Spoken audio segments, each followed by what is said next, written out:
Slinging seeds, sliding on into home, throwing heat, buddy, we're going, gone. If you gotta go down, you gotta go down, swinging, slinging seeds.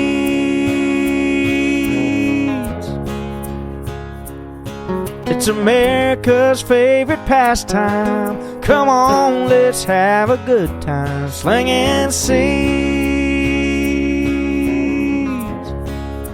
Yeah, we're just slinging seeds.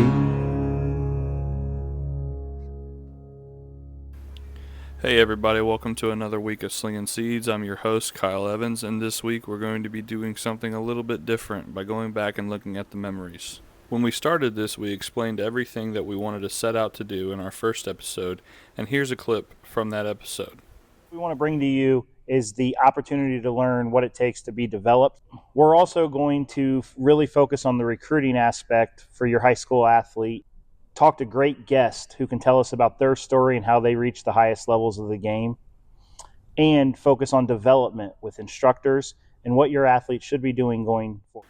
With that being said, each episode we have tried to invite guests or bring insights that would be able to give advice to not only youth athletes but also high school and college athletes as well. Getting into our first clips, you get to see the differences in each of our episodes as time has went on. In this clip, you're going to be listening to Juan Espinoza as he talks about the in-season training and what it takes to be a pitcher in today's game. Starts whenever your last game was. You know, either if your last game was in the summer and you're playing football, cool, you're in off season, right? Yeah. If you're playing fall ball, you're kind of doing a hybrid kind of off season, right? Because you're only playing maybe once or twice a week, right? And then the other days you're training like you're in off season, if that makes sense. Yeah. So I think right around that fall time, if you can get off early, great. If not, then you just got to be more in tune and in touch with when I'm going to start my throwing progression, so you're not throwing 10, 11 months out of the year, which studies show, if you're throwing more than 9 months out of the year, your risk of injury is going to go up, way up, if that makes sense. Yeah. So, yeah, I would say, but, yeah, after the off season, you go into, like, preseason, which is, like, that's the start of the throwing progression or our throwing, routine. And it's usually about 8 to 10 weeks where we build guys up with intensity. I'm not a big believer in, like, distance throwing. I just think more about intensity. And the reason why I think about that is it's kind of the same things. We're indoors in Ohio, so you can't go outside. So it's like the perfect adjustment for it. So you not being able to go outside, if you manage your intensity with a velocity tracker, like a pocket radar or a TrackMan, if you can manage your intensity based on what you throw, then you can progress accordingly. And back in the day, at least in Florida, we did it with long toss because you can go farther distance and stuff like that.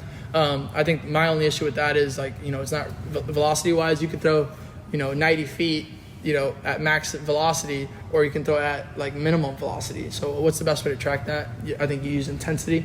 You use the pocket radar.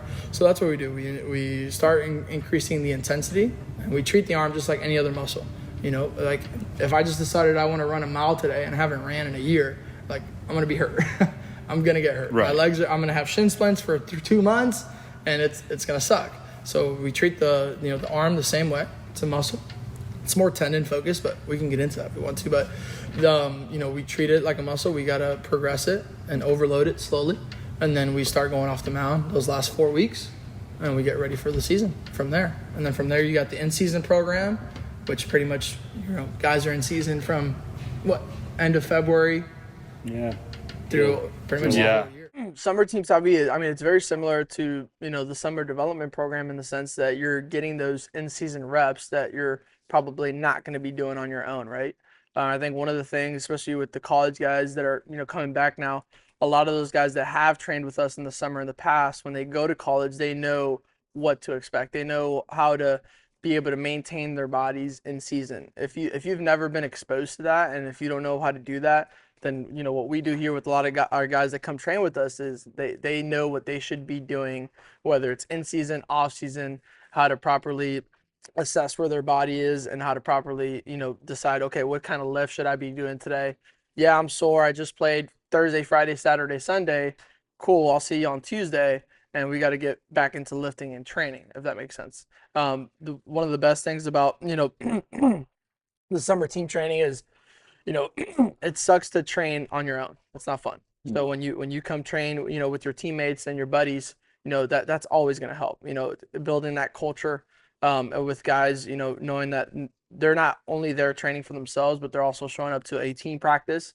I think makes a really big difference, especially when their bodies are pretty beat up from traveling and playing and stuff like that. So I think that helps a lot, and whether they like to admit it or not, it helps them all as a team become better, and better prepared for the following weekend. But I think a lot of guys, you think about it, like you're spending and investing so much time and money to get recruited in the summer.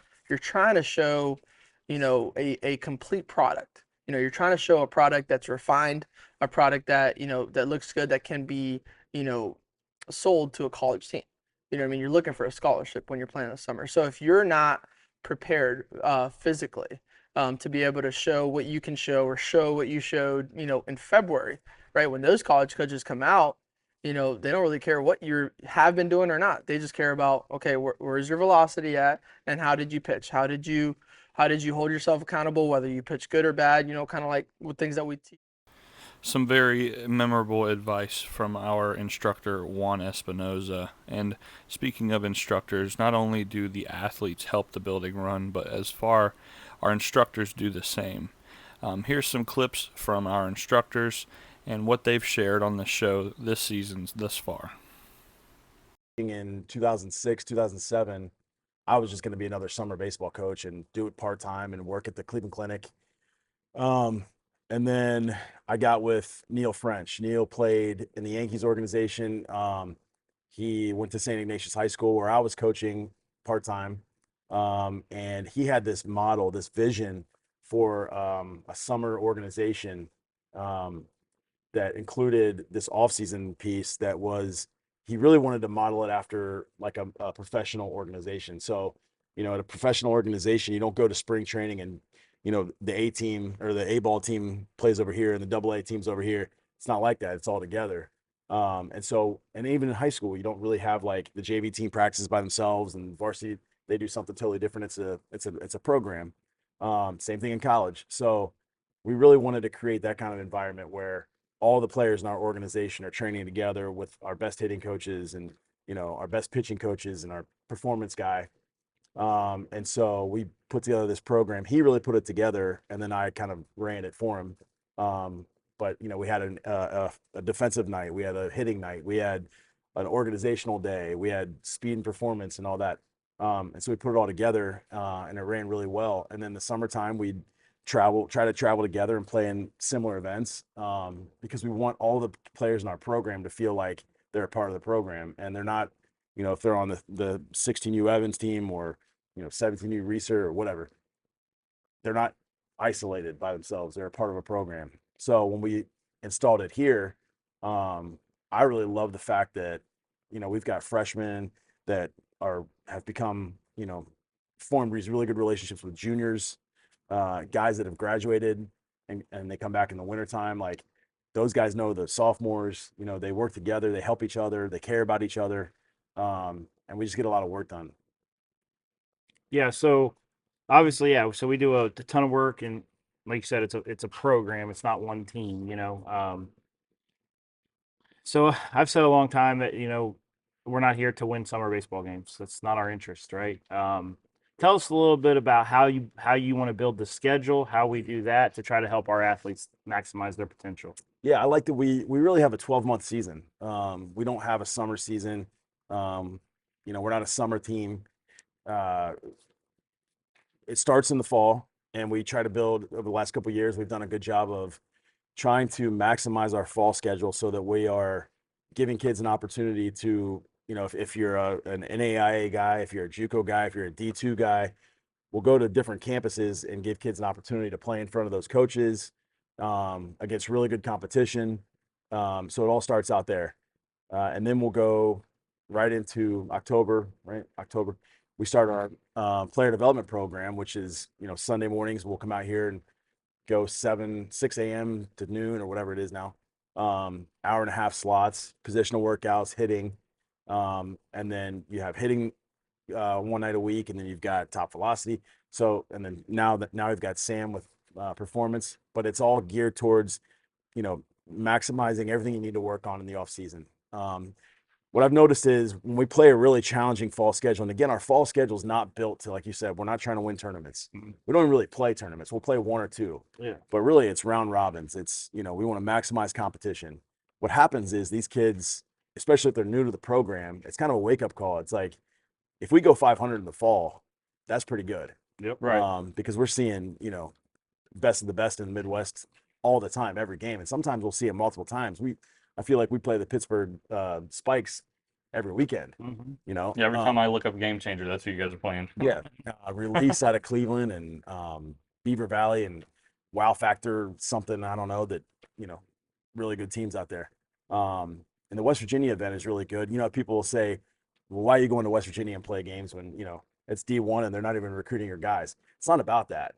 Number one, it's about the experience. You get out there and you see these monsters that are throwing pens for West Virginia, and the kids, that opens some eyes for the kids. Like, wow, that's what it looks like to play in the Big 12. You get to play at that venue, but then you get the competition. The past couple of years, we've had some of the coaches from West Virginia sit with us in the dugout, and again, it's more about like the learning piece. We're learning, kids are learning. We had one kid last year that the coaches really liked. Maybe he wasn't at that level, but they knew guys that in the MAC that they could, help out. So it's just there's so many different benefits to doing it. But yeah, so the fall season really kind of opened some eyes for kids. Like, okay, I've got a lot of work to do, or this is what I need to work on, whatever. And then they really take the off season really seriously, and they really get after it. So we elevate their level of competition, and then it helps them to see why the off season is so important. We see big time strides throughout the off season. They go into their spring seasons with their high schools, they compete, and then they come with us in the summertime, and we throw it all right back at them, and we'll go and play, we try to play some really good events. Again, for us, it's not about, what PG tournament can we go win, or what PBR tournament can we go win. It's about, which is the best that fits our athletes, and our families too. We don't want to fly all over the country every weekend and, run up the budget. We really try to find those events. And honestly, the last couple of years, one of the best events we found is up in Cleveland. Yep. The college coaches, we get tons of college coaches come out. The competition's incredible. The venues are really good. And we really get what we want out of it. And so then we work relentlessly to help our guys, have conversations with schools or, start getting recruited. And we try to find the best match for them. So it's really a 12-month process. Expectations on how much money you're going to make, how well you're going to do, how many clients you're going to have, nothing like that. Because if you go on Google and you say how much does a personal trainer make, it'll tell you 30 or 40,000. But the truth is, when you start at $0 and 0 cents. Yeah. And you have to earn it. I don't care who you are. I mean, I don't care if you're the greatest coach alive and you have the most knowledge. If nobody knows who you are and you haven't put out any results, you're not going to have a bunch of clients right off the bat, So it's being consistent. Yeah. It's coming in every day and learning and not getting attached to this end result, but just constantly just keep stacking days. Every day, come in and train as hard as you can, give everything you have to your clients. That's what I've done. Is every day I've just trained who's in front of me as hard as I possibly can and done as good of a job as I possibly can with every single client. And it's built up to 100. Yeah. But it started so small. I remember I was making a quarter of what I'm making now when I was like 3 or 4 years ago, So It's just one of those situations where you have to just keep at it every single day. It helps to go work for someone who knows what they're doing. Dude, hey, that's a huge one. Yeah. Sorry. But go work for somebody who knows what they're doing so you can see somebody that you actually respect, not somebody who's successful, but somebody you actually respect. Yeah.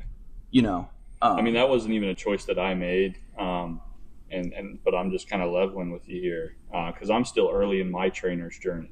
I'm just now becoming a trainer. I've been one for a year now here. And dude, learning from you, I've learned so much from you. It's insane. And Frank and Juan, and even you, man, you teach me stuff every day. So no, I was just hitting on that. You that's huge. I think every trainer who's just starting needs to do that. They need to find a mentor, need to find somebody who they respect, and somebody who actually has true knowledge. Like when I heard about you were Doug Adams, who's been hitting instructor and a coach for 20 plus years in our Dayton area.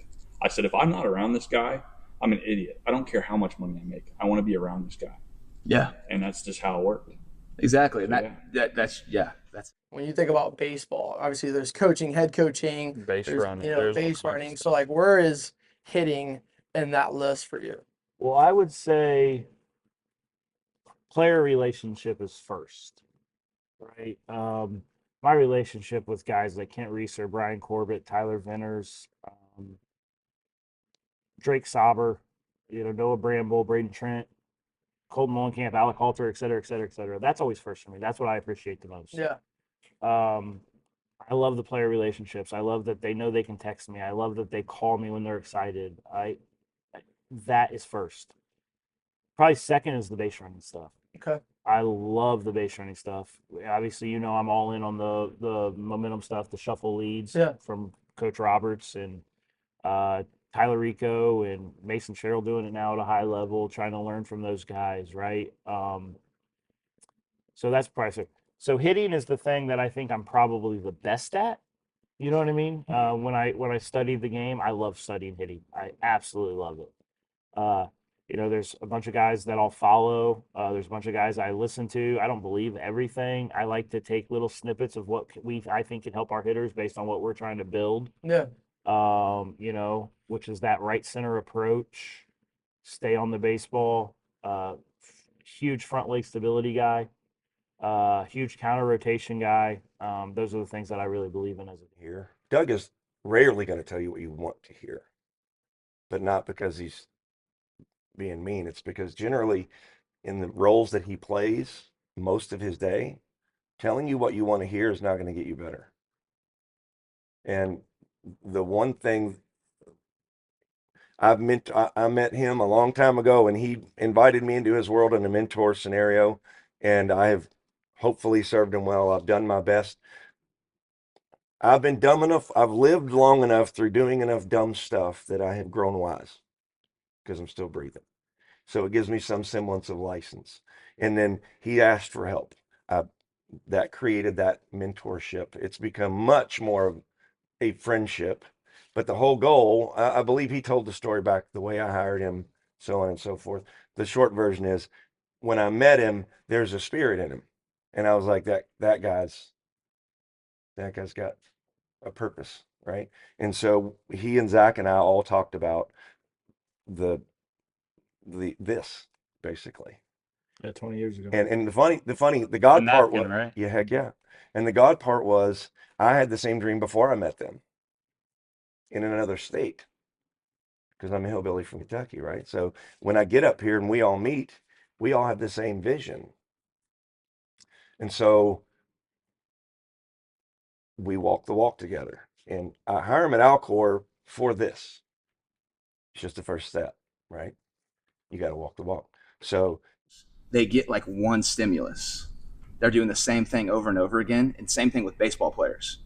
They do the same thing. So they get a lot of pattern overload. So whenever you have a sport that gets a lot of pattern overload, that's the sports that need general training the most.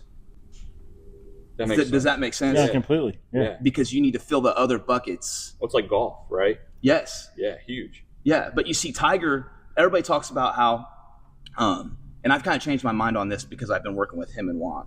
Yeah. But like Tiger was a specialist, and he should have been, right? Because he wanted to push his career as far as he possibly could. But he added in general training, and that's what made him a freaking beast. Yeah. He started strength training. You know what I'm saying? Yeah. Now, a lot of people are like, you got to play all these different sports and stuff. Well, talking to Juan and Doug, it's like, well, this stuff is too complex. There's certain baseball players, like that might be true for a high jumper. Like a high jumper needs to play basketball, in my opinion. Yeah. High jumper needs to play basketball because they need a big bandwidth of jumps. That's going to help keep them healthy, the variation. Yeah. But a baseball player, they need to practice those skills. Yeah. You get what I mean? Uh-huh. So Yeah. they need to practice those skills and perfect them if they want to be the best they can be. But that's why a good general training program where they're training their max velocity, their strength, their acceleration, all those things, the reactiveness, tumbling, crawling. That's why those things, the variety of movement that a general training program would give them would really work well. And that it works well here. I mean, it works well here with the athletes that we. As you can see from Marty Orwick's episode, vision is highly important. And throughout the entire facility, I believe that every instructor has a similar vision of what we should do and what we look like. In this next few clips, you'll see former players and current players that are coming onto the show and sharing their insights and experiences throughout their high school baseball career and current college careers. And, the parents are just different than they used to be. They don't understand what it actually takes to be elite. Right. They want elite on their terms, and that's not how this works. So I had a conversation with Ben at that time of, you're the 13th guy. And we always like to keep what we would call a project, the last player on the roster, right? This is a guy that, as long as you're honest with him, that, hey, you may never play. Right. But you have the opportunity to if you earn it. That was the conversation we had with Ben, and as always, Ben was, responded in a perfect way. And those are some of the most special relationships too, in the bonds that you create. Because I remember having a kid last year. I won't go into specifics, but same thing, right? I just told him, look, this is an opportunity. That's all it is. And he definitely seized it. And I mean, he made the best of it. He was actually one of my better players too. So So obviously it was a lot to it. I think one of the things with Ben that I've always enjoyed is the no excuse mentality, which is hard to come by these days. So me and Ben had a fun 6-year run where we worked together basically every day on something. So we kind of went through that, and then he obviously went to Wright State, and I just became his biggest fan at that point.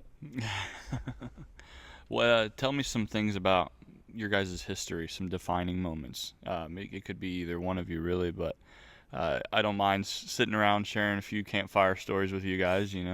I mean, really early on, one of the first things that I can remember was playing that the first fall after I'd gotten on the team. I was hitting pretty well at that point, just because I was big and strong. But after just a few games, Doug said, "You will not play the field. We can't put you out there because you can't catch a fly ball. You can't catch a routine fly ball. If you can't catch a routine fly ball, you will not play the outfield. We'll stick you at DH, and that's all you'll do." And how did you deal with that? I ended up asking Coach Mark Clausing, who's one of my favorite coaches ever, and I ended up asking him, "Hey, I can't catch a fly ball. I need help. Is there any chance that you could meet me at wherever I need to go, so that you can just help me learn how to catch fly balls?" And so we ended up meeting once or twice a week, maybe even more than that, for quite a while, until I felt comfortable enough to catch a routine fly ball. Hey. And by that point, I started getting back out in the field again. And Well, I did a lot of research, right? Try to figure out what's the best way. And what I read and what we stuck to, and hopefully you'll agree, was I really let him lead it. I let him lead what he was doing. He decided who he was going to talk to. He decided what schools he wanted to go after. He went through and identified a couple D1 schools that he was interested in. He identified a couple D2 schools that he was interested in. Identified a couple D3 schools in NIA, in AIA. He went through and figured out what he wanted to do. And so I was like, okay, well, what's the next step? He's like, well, I want to go do one of these camps at Wright State and then another Big Ten school. So he did those, and as soon as he went to Wright State, it was like, oh, yeah, this is where I want to be. And it's like, well, okay, well, you're gonna have to walk through this whole process. So to me, it was really scary because there wasn't a lot of people that I knew that I could be like, hey, what did you do? Because all the parents that I knew were Alex age. They had parents of Alex. So there were kids that were getting recruited also that he was playing with. And so I tried to get ideas from them, but it was just really scary. I didn't know what to do. But the biggest thing that I learned was identify a couple schools, go to that one that you want to see if you like it or not, and go to the camp, and then let the kid lead it. And it was tough because the first couple phone calls that he had, I'm sitting there listening, is he saying the right things? Is he doing the right things? And the first couple ones were, what you would expect a 14-year-old to talk to a college coach. Like, it was a little rough. Yeah. And then I gave him some feedback, which he probably ignored most of it, but took some of it. Took his heart. But then, but the key was to let him lead it. And the more he got experience doing it, the better he got at it, to the point where he's, having a phone call and it's like, well, how'd that go? And he would tell me. So scary, I guess, to say the least. But knowing that the time that he spent talking to the coaches, he got to know who they were. They got to know him a lot. And so when Wright State offered, it was like, yeah, this isn't really going to be much of a question. So he'd built such a great relationship with Nate Mesker. yeah, so You pitched at 16U. I mean, you were electric. I mean, we went to West Virginia, I think it was. Did you pitch in West Virginia? I'm pretty sure. Yeah, against Yeah. Pittsburgh Spikes, I think. Yeah, and I mean, lighting it up, right? I mean, to see you guys kind of grow from that point to now. Now you guys are getting ready to graduate. It's really cool. So tell us a little bit about your experience through the Canes, now transitioning into P413. I mean, all you guys can answer that question. So. I mean, the transfer going from the Canes to P413 wasn't really much of a difference, with same guys, different jerseys. Right. I mean, it was same people, different look. Not much has changed in the mentality that we play. Not much has changed any of that stuff. It's just a different name. I mean, you could put anything on our chest and we'd play the same baseball. It wouldn't really matter that much. I feel like it's super exciting. I think the name change brings us a lot more new opportunities, gives us a different look. And I like the idea of coming into tournaments with teams not really knowing who we are. Like, we changed our whole identity, going into tournaments with like a blank face almost, and being able to show what we can do. That's like my favorite part of the name change. I don't know. I feel like it's pretty much the same, but I mean, new uniforms, same guys, like kind of like what Grady said. So Yeah, so like it was game 3. It was the elimination game of the tournament, and it was a 8 a.m. game, game 3 of the tournament, and we show up to the field at like 5:45 for batting practice, and I kind of go and stand off, and I'm just kind of talking to myself, and I make the decision that, like, no matter what I feel, like, I'm gonna go out there and give absolutely 100% of whatever I have left, because I knew that was probably going to be the last outing of the year, and whatever happened after that happened. So I made the decision to myself in my head that was it, and I was going to go out there and I was going to leave it all on the field. I mean, and I wanted our team to advance. And I get out there and I'm throwing before the game, and I start throwing and I can't get my arm above my head. So I warmed up sidearm, and I told my catcher comes up to me, he's like, what are you doing? Like, you all right? And I'm like, not even close. I was like, but once I get on that mound, I'll be fine. And obviously, shout out to him as well, just a great guy. But and I go out there and I ride the adrenaline and give it absolutely everything I have. And then we're at the restaurant after the game eating, celebrating and stuff. I walk outside in the parking lot, call my mom. Hey, Mom, I got to go to the doctor as soon as I get home. And she's like, okay. And that was it. But it was, I mean, the mindset behind that is like, you have fought, you fight every single game all year. You go through a gruesome fall, and it's for that moment right there. And you have 30 other guys looking at you, and they have trust in you, and they want you to succeed, and they want you to have the ball in the elimination game of your season. And for me, it was like, I didn't care how much pain I was in. Like, I was going to go give it everything I had for them. And I went out there and left my shoulder on that field, literally. Like, I gave it everything I had. Everything that I had left, I left it out there. And that's yeah. Gonna be better than you, and that's just kind of how it is. But you got to literally just work in the darkness until your time does come, and that's when you got to take advantage of it. Because it was kind of one of those things where I thought I was good, and then when I got my opportunity, I was awful. I wasn't ready for that opportunity, even though I wanted that opportunity. Real late, we were down. We needed to come back to win, and everyone felt it. We were down for sure, and then the coach talked to us, and then you felt it. Everyone was just like, all right, we got this. Shift. Yeah. And you could feel it all the time. We always had that shift. Like, it could be, we show up to the field and we're in that mode the entire time, or sometimes we show up to the field, we're not quite there yet. Something happens, all right, we're shifting. And then it's over once we shift and it's tops ball. I mean, it's hard to win a game against that. us. See, they even got their own thing, like it's top ball. I like that. No, that's awesome. Our former players are like family to us, and I think that that's what makes it so important is that we have that special relationship with all players. And I think that's also an important aspect of how P413 runs, whether it's the baseball or the facility side. And here you'll see some friends and family of ours that have come onto the show and have shared their stories. Yeah, I mean, for us, we were really waiting for that to come out because a lot of different people that ran things out had us in Division 4. We didn't actually know which one we were going to be in. So numbers wise, we were Division 4, but competitive balance, which I don't understand like totally completely, but competitive balance puts us, so we're one of the smaller D3s now. Again, you're just kind of looking at who's in it. I didn't have a great understanding of who was the biggest D1s and who was the smallest, but I see the list of names there, and then I'm looking around like, all right, who's got the big arms that could carry any team in a tournament, and that's always a big thought.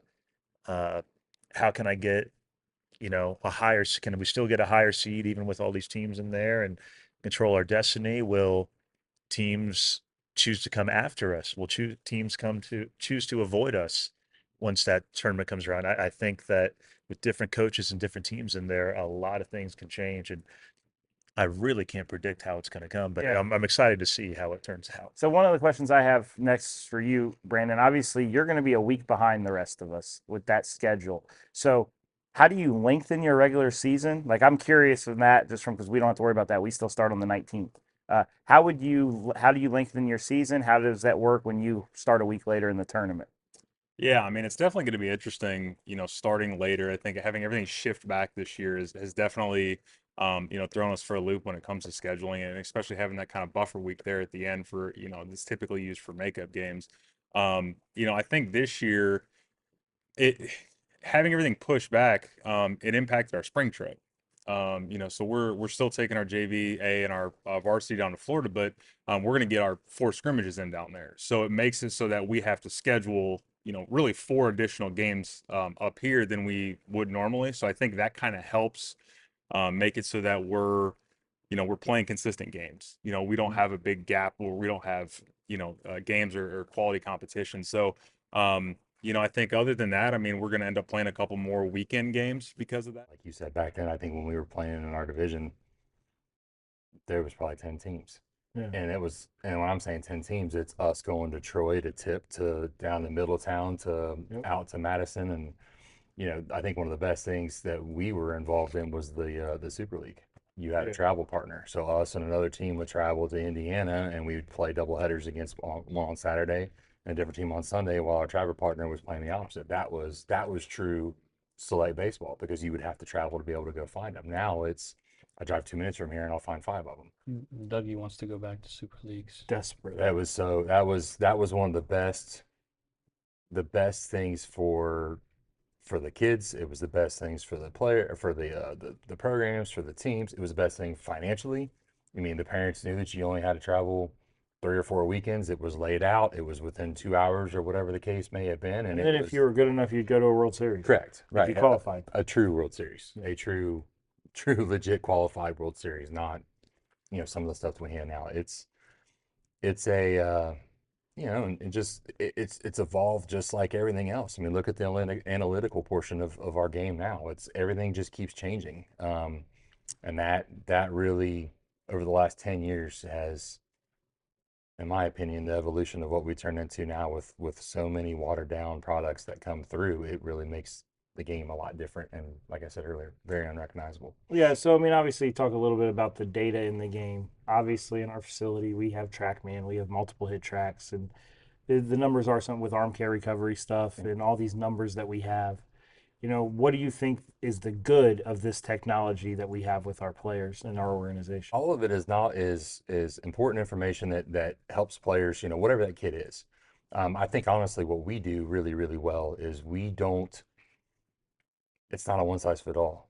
Like if you've got kids that are smaller statures that aren't going to be 100 something exit velocities. You focus on something else. I mean, you focus on the data, wherever they're hitting from there. And I think, to me, every piece of it's good. There's a lot of good use to it, but I also think there's a lot of it. It's really easy to get hung up on certain things.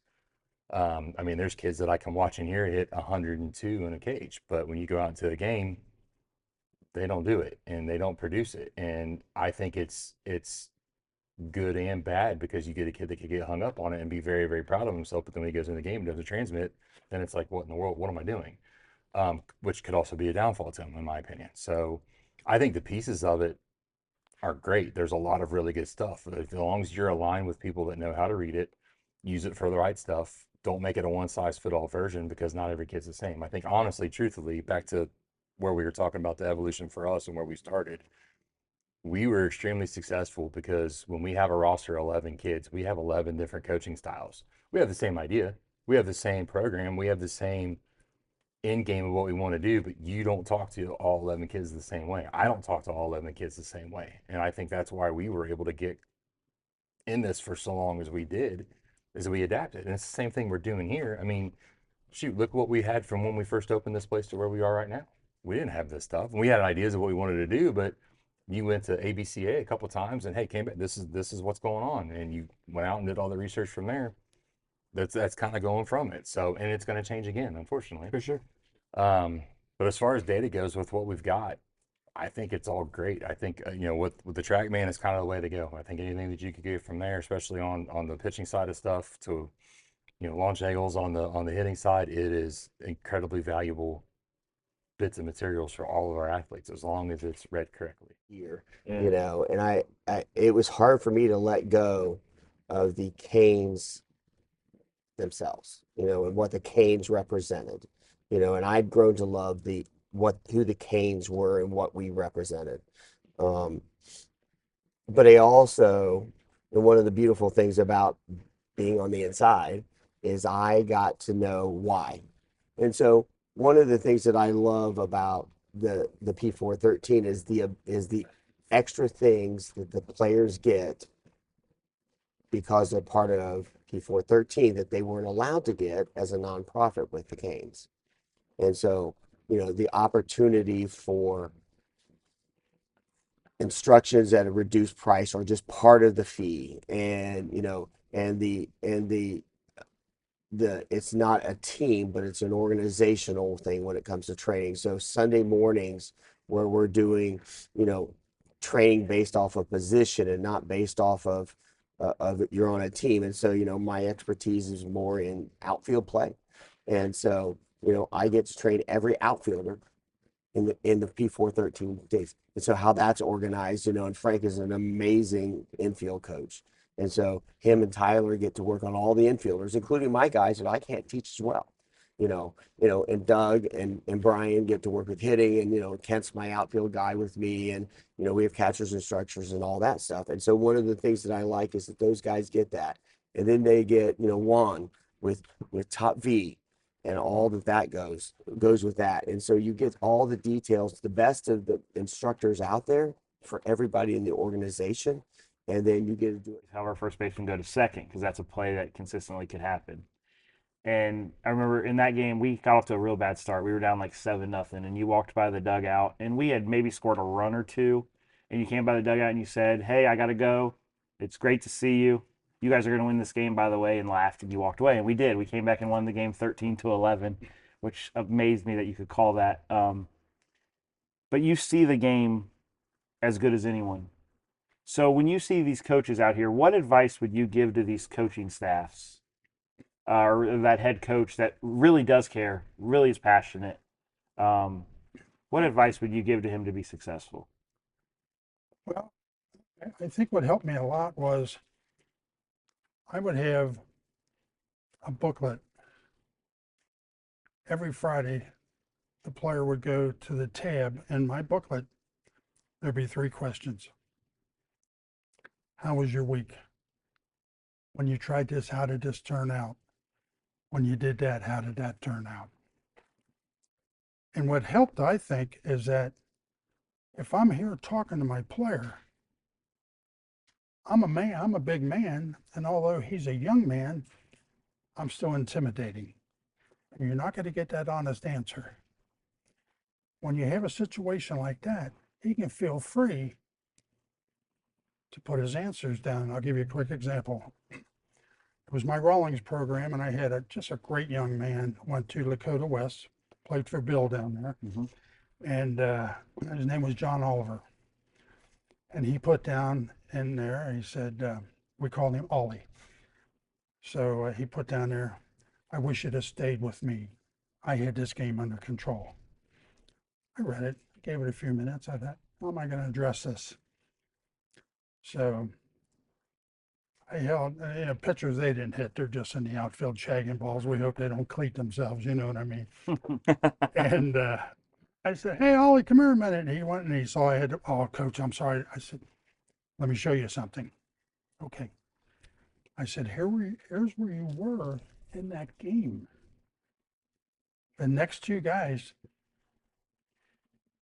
they both had not only a hit, but they hit the daylights out of the ball, even though you got them out. And I just felt it was time to go to someone else. In this case, a lefty. Remember, we went with Brad. He said, I do. And I said, look at the book of yourself. Look at the book yourself. What would you have done? He said, I had no idea. I said, that's why I'm the coach. And he actually shared that with his teammates because he thought, you know what, this guy actually gives a hoot. You know what I mean? And so I think right there, you have to find your own little niche, if you will, of how can I get closer to these young people? Because they have so many things going on in their life. They got their schooling, they got their girlfriend, they got their job, they got their girlfriend, they got their car, they got their girlfriend. You know? and so it's difficult. So you have to find your way as a coach to just, how can I fit in on this? How can I help this young man develop? So, I mean, like you said, I'm a day one guy pretty much. I like to consider myself day -50 kind of because even in the spring of 2020, after all the COVID stuff, Doug came to me or called me while I was still in college, asking like, hey, I want you to help me run a baseball facility. And I'm like, at the time, right after COVID, after everything shut down, this whole process of, putting the turf down, building the weight room, me and my fiance Sarah sitting at Action for 12 hours a day, handing out pamphlets, selling batting gloves. Just, I know the biggest thing when we first started was like, we just want to get a year. The biggest thing was getting past a year, and here we are, year 4, year 5. The changes that we've made here, whether, from the softball area, but that was a basketball court, and then there was a golf simulator, and then the little couch and stuff that we had up there that was torn apart. The changes that we've made has been amazing. The athletes that we get to serve here every day, from starting with 1, 2, 3 instructors. Now we have, every day there's a new instructor in the building, with softball, with baseball, with Sam, with Juan. It's amazing what we're doing here. So without the friends and family that we have surrounding us in the facility, it would not run the way that it does today, and we would not be able to help the kids that we help in this surrounding area. With that being said, telling the story of Dayton baseball and Ohio baseball as a whole was highly important to us when we started the show. So in these next few clips, enjoy the insights from recruiting coordinators, staff from PBR, and much more that will help you get a better look at the story. A street, right? For You're sure. a very loyal guy. When you make a commitment to a guy, Nate Metzger has a reference that always cracks me up. The former recruiting coordinator at Wright State, now with the Cubs. Nate would say, if I order bad fish, I'm eating all of it. Yep. Right? And so once I commit to it, I'm in. And you've been that. Like, you're loyal. And I don't want to say to a fault because I think it's a strength, right? Sure. But you are so loyal. But I think players know that. So they're loyal in return. Yeah. At least that's how I've always felt. You talk a little bit about the culture that you guys create and why they are so loyal to you as a program. Well, I really love that you brought up Metzger because he's been an awesome asset to both Landon and myself. He's an older guy. He's got a lot of experience, very well respected in your state, right? So, probably one of the most nicest human beings I've ever met. Right, that's right. Well, it's always I think it's just like taking a slice as a humble pie as a young guy. Anytime I meet with Nate or talk to him on the phone or text or whatever, right? It's just like you got this guy who has won championships, who's worked with professional players, and this guy's still trying to find ways to just get better. And I think as a young guy, you just got to stay humbled, and you got to stay true to yourself and your word and what you're trying to do with your program. So culturally, we kind of took a piece from Wright State's book at the time, and we love it. And that's just like, our players make the rules, and it's in our handbook. Like, we connect with all of our returners. With freshmen, it's different, right? They've never been in a college program. Correct. They need to have say in what that vote is and what the rules are. But our players essentially make the rules of, to a certain extent, right? Because there's obviously legality, and, we still have a higher administration that we need to know more about that than they do. But we have, hey, guys late, they create that rule. Guys late a second time, they create that rule. You don't get your study hours in, they create that rule. Like, they just create the rule of what the discipline and the punishment is. If we have a guy, let's say, show up late to morning weights, they don't need to apologize to us, nor in return, I don't need to publicly embarrass them in front of the team. They know they messed up. They already owned it. And they're going to do whatever the team agreement was, and we go from there. And all of those rules are found in our team handbook that's discussed in our first team meeting, and we go from there. My favorite thing is, it's tough for the guys who've been there, since we've been there, but we talk about our whys. Why are you here? Who do you play for? And every guy's got a story, and I think that's the most powerful thing. We had a guy who just, whenever I first got there, it's like, man, wait till you hear his why. And I'm like, why? Right. Why? And they're like, it's just, it's going to be emotional. And you're like, no way. Because you're around this player every day, and he's just like, he's a goofy player, he's a talented guy. And then, like, you hear his story, and then it's just, you got a bunch of young adults just kind of sobbing in the room a little bit. And it's like, you learn to love guys because he's a good player, works hard. But you really learn to love that guy even more once you see maybe what they've been through or what they've had to overcome. And I think personality-wise, I think once you learn what a guy's been through or where he comes from, I think it kind of answers some questions of maybe uncertainty that you may have about a teammate that maybe you're timid to ask. But that's been a big piece with culture. Loyalty is obviously the biggest one. We're still valuing the high school guy. There's a lot of power in having, the guy in your program for 4 years, and players see that, they respect that, they're there for each other. And I think when I first got there too, a lot of it was just meeting with those older guys and just learning maybe what they've been through and how we can fill in those gaps, more on just a mentorship and leadership level. And I think we've done pretty well, and I think that's another reason why our guys don't leave us, and I think that's why we've won more baseball games with, don't get me wrong, we have talented players, but sometimes we choose just the better kid that has better fit maybe over that guy with all the skill set in the world. So I was just going to stay there and work full time in a facility. But my coaches at Jessup actually, talked me into staying on board for my second year of my grad program to be a graduate assistant. And, I was like, sure, like, you guys find value in me. You've obviously found value in me as a player, and you want me to stick around as a coach. So, sure, it's always good to feel wanted. So I stuck around and coached, but I didn't know what I was going to go into coaching. I knew about pitching. I knew about outfield. I didn't really know about hitting. You always taught me how to hit. I just, was the one swinging the bat, but I didn't really have a rhyme or reason as to why things worked or didn't work. So I knew I wasn't going to go into hitting, but something we didn't really work on at Jessup that I thought I could take as my own was base running. We never really worked on it aside from running the bases during like BP when we do live batting practice or inter squads. So I was like, I think I could take this, and I can't make it any worse. So I just asked for 10-15 minutes a day to work on base running stuff, and that's really where the passion started. I started doing deep dives and found Matt Tallarico, found Mike Roberts. Any base running video I could pretty much find on the ABCA website I was watching, and it just everything kind of revolved around the steelbases.com and Tallarico and Mike Roberts' stuff. But yeah, that I saw a lot of success there. With teaching it, we went from 44 stolen bases the year I played to 82 the following year. And then that ended up getting me my job at Canisius, where I was able to lead all of our base running there. My first year there, I got there in January, so a month before the season, we ended up stealing 104 bases, which was the second most, now third most in program history. And then this past year, we stole 121, which was the most for our school, and it was 13th in Division I last year. So I've kind of literally took it and ran with it, and it's been great, and it's just helped me climb the ladder, so to speak, in the coaching. In that program back. Total intimidation, you know, a lot of self-doubt. You know this. We've talked about this a little bit. I got this job completely by accident. The head coach, decides to step away in June. And we really, I'd been recruiting guys, and we had a pretty good athletic young team. But I was going to be the pitching coach. I mean, I literally didn't know how to substitute in baseball. I'm just going to be, I had no idea. In basketball, you go. And they check in, they go. In baseball, it's like all kinds of stuff going on. You put one guy in, that affects everything else, right? Yeah. I wasn't smart enough to figure that out. So when the head coach stepped away, I'm the pitching coach, but I had recruited all these guys. I did all the recruiting.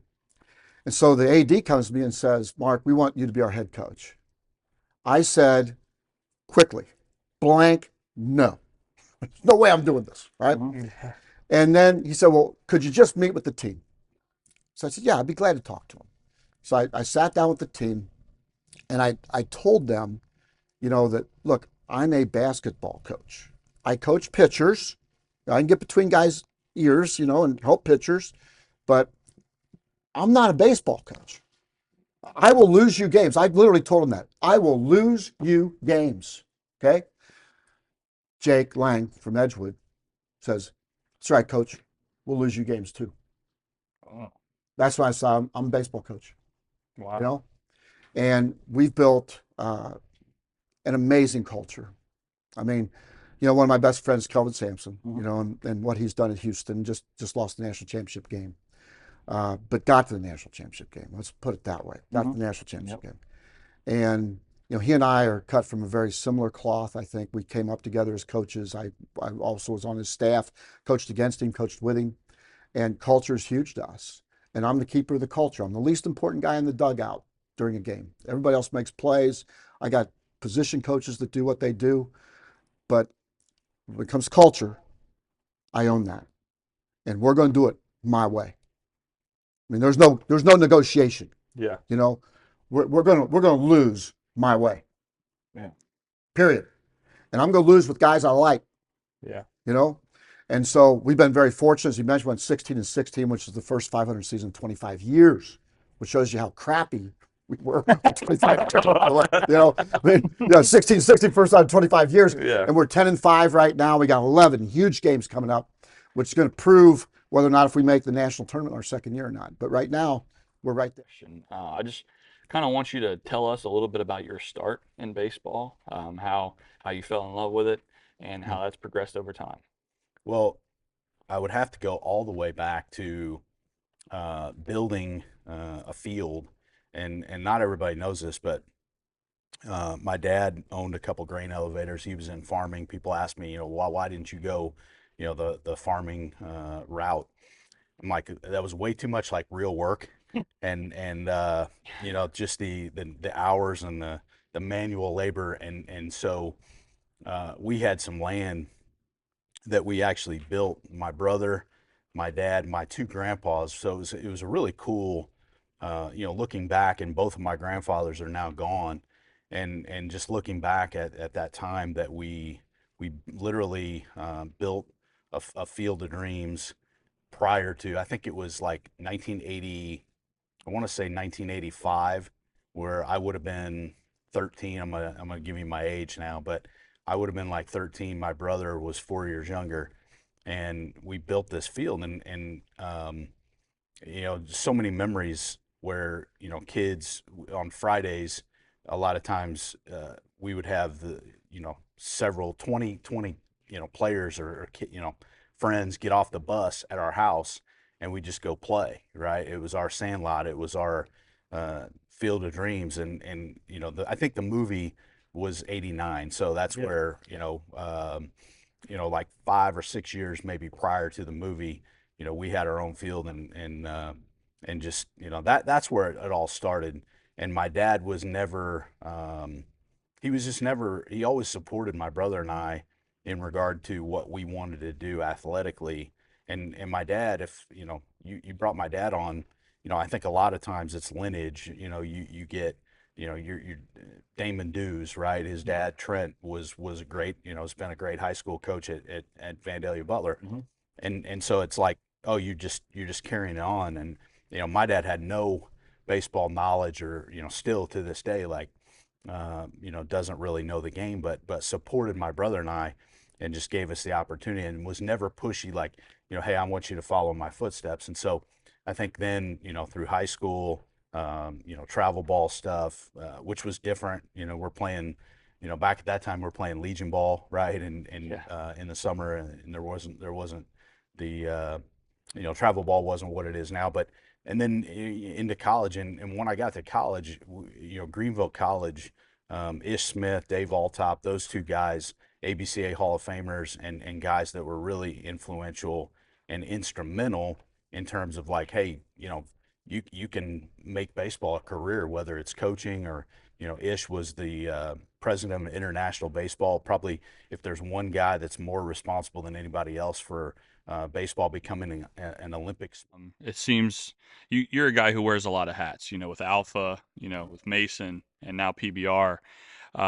I see that last year you did a lot of coverage on high school with Alex and Pete. Can you kind of tell us about your guys, your team? Yeah, man. So Alex is with corporate now, so he's with PBR National, which sucks because he's an awesome dude, and I loved working with him every day. It's great for him. It's great for National. Yeah. Sucks for me personally because I don't get to hang out with him anymore as much as I used to. But he's a dude, and a huge reason why the presence of prep baseball grew so much so fast in Ohio is because some of the work he was doing on the social media side. He's obviously super creative, but he's also very smart in how those posts and get structured and how they coordinate with events. And then Pete's been like my right hand all the way through this thing. Like, doing all those events and coming in at the time that I did, which was January last year, like right before the winter showcase sprint. If Pete wasn't a part of that, I would have been like underwater.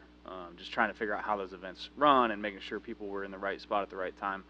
Pete does a great job at that, and he's super visible and present. He gets out there and he sees guys, goes and watches games, talks to coaches. He does a great job of building his network and expanding our reach in Ohio, and just making sure that we've got good information coming in from everywhere in the state and not just little pockets. Oh yeah, I know. I love Pete. He came out there to the Maslin and Fairmont game last year.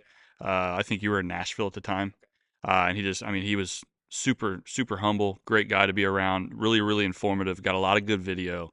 I mean, great. So yeah. No, I've always loved my conversations with Pete. He came out and watched us in the summer at some school up there. I don't know. We were at NEO. Yeah. And you guys came out. He came out and watched us play. Colton Mullenkamp pitched, and we beat one of the premier teams. It was a really good game. A lot of prospects on both sides, and he came out. How do you guys put your schedule together? I think we all know you guys try to, gear around some of the top players in the area. Sure. And how do you guys transition from that into the state tournament?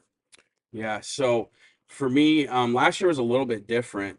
For me, it's kind of the first where I really started to kind of go find those upper end arms, especially. I mean, the biggest goal for us as PBR, right, is to find those uncommitted guys that just simply aren't, getting kind of the exposure we think they should, or that they can, or whatever the case is. So that's really been my kind of goal is to go find those arms and then find the those higher end arms. So we have kind of territory guys. We have Northwest Ohio, Northeast Ohio, and then I'll find the Central Ohio guys. Weldy obviously down in Cincinnati, and then me and Weldy kind of collab on where I'll go. And then go from there. And then as far as the state tournament, that's all hands on deck. Right. That's Dylan, me, our media guys, and then usually another guy or two in the dugouts on iPads and just getting as much film as we can. And like we said, I mean, with my high school experience, we won state titles in my freshman year, and then got to play in one ultimately again as a senior. And like, I wish every kid in the state of Ohio got that experience, right? So got to play multiple games when I was at Huntington Park still, played in 2 regionals in between those 2 years. So like, I want every kid to have that experience. And if I can go to the state tournament and just get video and simply, try to make it as good as I can, then Anytime I see those guys, like I talked to the Mason guys before, and I tell these kids, I'm like, this is better than Disney World, fellas. Like this is better than Disney World any day of the week for me. Sure. So go have fun, man. You know. So yeah, with the state tournament, we love it. Any chance we can get to go cover those guys, we absolutely. That about wraps up our memories episode. If any of these episodes you guys wanted to rewatch, make sure you go to our YouTube channel and find these right in the queue. Thank you guys for sitting back and listening to these memories with me. For more stuff like this, make sure you follow us on YouTube, Spotify, and Apple. And to never miss a notification, we are on Facebook, Twitter, and Instagram. Can't wait to see you next week on Slingin' Seeds. It's America's favorite pastime. Come on, let's have a good time. Slingin' seeds. Yeah, we're just slinging seeds.